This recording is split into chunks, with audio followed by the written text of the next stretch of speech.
तो दोस्तों हो जाए सावधान अगर आप इंटरनेट चलाते हैं, यानी कि आपके बच्चे इंटरनेट चलाते हैं। आजकल सोशल मीडिया के थ्रू पढ़ाई बच्चों का जरिया बन चुका है, जिससे मोबाइल फ़ोन यूज़ करना बहुत ज़रूरी हो गया। आज मेरी बेटी के साथ ऐसा कुछ हुआ जो मुझे लगा कि मुझे आप लोगों के साथ शेयर करना चाहिए, क्योंकि ये हर किसी के लिए बहुत ज़रूरी है जानकारी लेना। आजकल बच्चे मोबाइल के द्वारा पढ़ाई करते हैं और उनके साथ ये फ्रॉड हो जाता है। क्योंकि मेरी बेटी के साथ भी जो हुआ बहुत तकलीफ़ हुआ, अगर क्योंकि वो एक स्ट्रॉन्ग माइंडेड बच्ची है, उसको इंटरनेट की पूरी जानकारी है। अगर उसकी जगह कोई ऐसा बच्चा जिसको जानकारी नहीं होती तो वो इसका शिकार हो जाता। फिलहाल मेरी बेटी इस शिकार से बच गई और हम लोग इस शिकार से बच गए, इसलिए आप लोगों के बीच ये जानकारी रखना मेरे लिए बहुत ज़रूरी है। हुआ यूँ कि अभी कुछ दिन पहले 2-3 दिन पहले मेरे मोबाइल पे एक कॉल आता है। वो फ़ोन हमारे घर का है, जिससे बच्चे पढ़ाई करते हैं, पढ़ाई के लिए ऐप यूज़ करते हैं और उसमें उनका ऑनलाइन क्लास और उनका वर्क आता है स्कूल का। जब से लॉकडाउन लगा है तो गवर्नमेंट ने जो बच्चों की पढ़ाई के लिए इंटरनेट चलाना ज़रूरी कर दिया, ऑनलाइन क्लासेस, उसकी वजह से बहुत सारी ऐसी दिक्कतें और फ्रॉड हो रहे हैं। अचानक मेरे मोबाइल पे कॉल आता है, उस वाले पे जहाँ बच्चों का पढ़ाई की ऑनलाइन क्लास होती है। तो फ़ोन मैंने रिसीव किया। फ़ोन रिसीव करने के बाद जो सामने वाला व्यक्ति बोलता है, उसकी आवाज़ में इतना टैलेंट होता है कि सामने वाला कब उसकी जाल में फंस जाए इसमें कोई भी शक नहीं। सामने वाले ने इतने उस तरीके से बात करी कि मैं शॉक्ड रह गई, क्योंकि मैं जब किसी से बात करती तो उस व्यक्ति की बातों से ही, उसकी आवाज़ से ही मैं पहचान लेती हूँ कि सामने वाला क्या कहना चाहता है। क्योंकि मैं भी एक साइकोलॉजी की टीचर रही हूँ, तो बहुत सारी ऐसी चीज़ें हैं जिसे मैं सामने वाले को व्यक्ति को देख कर ही या उसकी बातों से ही उसकी कई चीज़ों को कैच कर लेती हूँ। तो सामने वाले व्यक्ति ने इस तरीके से बात करा कि पल भर के लिए मेरा भी दिमाग चेंज हो गया। सामने वाले ने बताया कि मैं मुंबई क्राइम ब्रांच से बोल रहा हूँ और आपकी बेटी जो है श्रेया, मेरी बेटी का नाम लिया, जो अभी 18 ईयर में चल रही है और 29 सितंबर को 18 कंप्लीट हो जाएंगे। तो वो बंदा मुझे बोलता है कि 4-5 लड़कियां पकड़ी गई हैं और उन 4-5 लड़कियों में आपकी बेटी का भी नाम है। तो मैंने उससे बोला, भाई आप क्या कह रहे हो, मैं यहाँ से बोल रही हूँ। मैंने उसके पापा जी का परिचय दिया कि उत्तराखंड पुलिस से है। और तो मतलब सामने वाले ने इस तरीके से रिएक्ट करा कि पुलिस दरोगा तो कुछ है ही नहीं। उसने मेरे से डायरेक्ट बोला, अरे जो भी है मैं नहीं जानता हूँ, आप अपनी बेटी से बात कराओ। तो मैंने कहा मैं उनकी मदर बोल रही हूँ, आप बताइए क्या काम है। तो बोला आपकी बेटी जो है ड्रग्स उसमें पकड़ी गई है और आप उनसे बात कराओ। मैंने कहा बात मेरी बेटी, बोला कहाँ है। मैंने कहा कि मेरी बेटी तो मेरे पास है। जो मैं कहती कि बेटी घर पर नहीं है, कहीं जॉब करती है बाहर, तो ज़रूर वो मुझे ब्लैकमेलिंग करता, कहता आपकी बेटी को हमने पकड़ लिया है या कुछ इस तरीके से फ्रॉड करने की कोशिश करता। लेकिन मैंने उनसे बोला मेरी बेटी तो यहीं पे बैठी है। उन्होंने कहा बात कराओ। तो मैंने कहा आप मुझसे बात करिए, जब मैं उनकी मदर हूँ तो आप उससे क्या बात करोगे।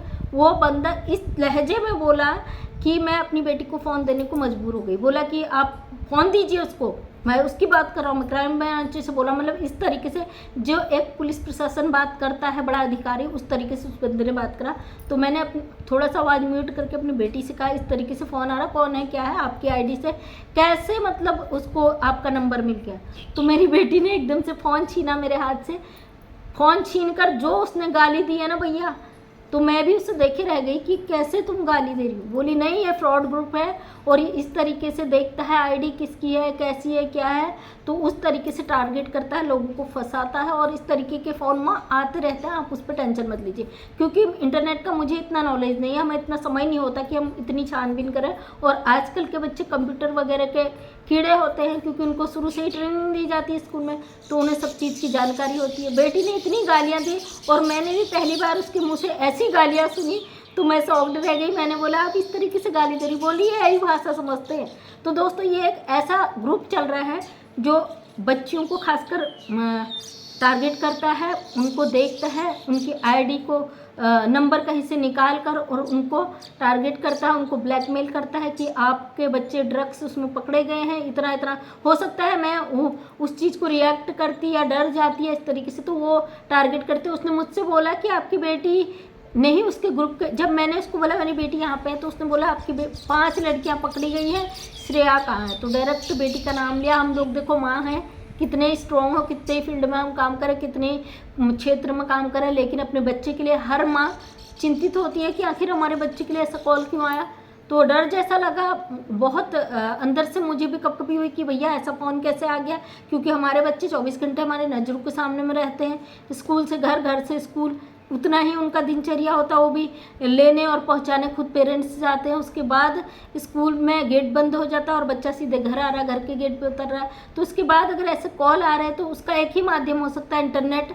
तो हमने इसे बोला ये नंबर कैसे गया, इसने कहा नहीं ये ग्रुप चलता है मम्मी और ये ऐसे लोगों को टारगेट करता है, और हम तो ऐसे गालियां देते रहते हैं। एक तरफ से खुशी हुई कि हमारे बच्चे इतने टैलेंट है, उन्हें मालूम है इन चीज़ों का। और मान लीजिए कोई सीधे साधे बच्चे हैं उस गेम में फंस गए, और कई लोग, एक व्हाट्सअप वाला मैंने वीडियो डाला था, व्हाट्सअप कॉलिंग के माध्यम से एक हमारे स्टाफ में पुलिस में भैया, उनके बेटे को भी किसी ने टारगेट किया था और उनकी वीडियो को एडिट करके गलत तरीके से पेश करके उसको ब्लैकमेलिंग शुरू की थी। लेकिन फाइनली पुलिस कंप्लेंट करने के बाद वो चीज़ रुक गया था, उस वाले बंदे ने ब्लॉक कर दिया था, उसका नंबर निकाल लिया गया था। तो ये एक ग्रुप चल रहा है जो बच्चों को टारगेट करता है। अगर आप अपने बच्चों को फ़ोन दे रहे हैं तो कम से कम उनसे जानकारियाँ लेते रहें बीच में कि आपकी लाइफ में क्या चल रहा है। अपने बच्चों के मित्र बने और उनको सख्ती से नहीं है उम्र, ऐसा होता है कि बच्चों को प्यार से उससे समझाया जाता है। वैसे भी सोशल मीडिया पे इतनी गंद मचा चुके हैं आजकल के बच्चे, इंटरनेट से जो गलत गलत चीज़ें हो रही हैं उसके द्वारा आजकल बच्चे माँ बाप तो वैसे भी नहीं सुनते। हम लोग कितना ही ध्यान दें, कितने ही अच्छे घर के हो, कितने ही संस्कार दें, लेकिन कहीं ना कहीं बच्चे इसके माध्यम से क्या सीखते हैं, क्या देखते हैं, ये किसी को नहीं पता, किसी को भी नहीं पता। क्योंकि वैसे भी यूपी बिहार इधर देखो तो आए दिन ये जो प्रेम प्रसंग, ये तमाम चीज़ें मोबाइलों से चल रहे हैं, उससे पूरे दुनिया में मैसेज आ रहा है कि बहुत गलत हो रहा है। और कहीं ना कहीं अपने बच्चों के मित्र बने, उनके सहयोगी बने, उनके सपोर्टर बने, उनके सुख दुख को शेयर करें, उनसे बातें करें, वो क्या करते हैं, क्या दिनचर्या, वो अपने बात किसी और से शेयर करें। इससे अच्छा है कि आप उनकी चीज़ों पे इन्वॉल्व हो, उनसे शेयरिंग करो। तो ये मेरे खुद के साथ हुआ, तो मुझे लगा कि मुझे आप लोगों को ये चीज़ शेयर करनी चाहिए ताकि किसी के साथ ऐसी घटना हो वो पहले से ही सतर्क रहे इस पर। तो थैंक यू सो मच। मैं मंजू विश्वकर्मा हल्द्वानी उत्तराखंड से छोटी सी समाज सेविका हूँ। अपने वीडियो के माध्यम से हमेशा सच्ची दिखाने की कोशिश करती हूँ। उम्मीद करती हूँ वीडियो पसंद आया होगा। अगर पसंद आए तो लाइक शेयर कमेंट करें। नेक्स्ट टाइम वीडियो देखना चाहते तो चैनल को करें subscribe. Thank you so much, तहे दिल से धन्यवाद।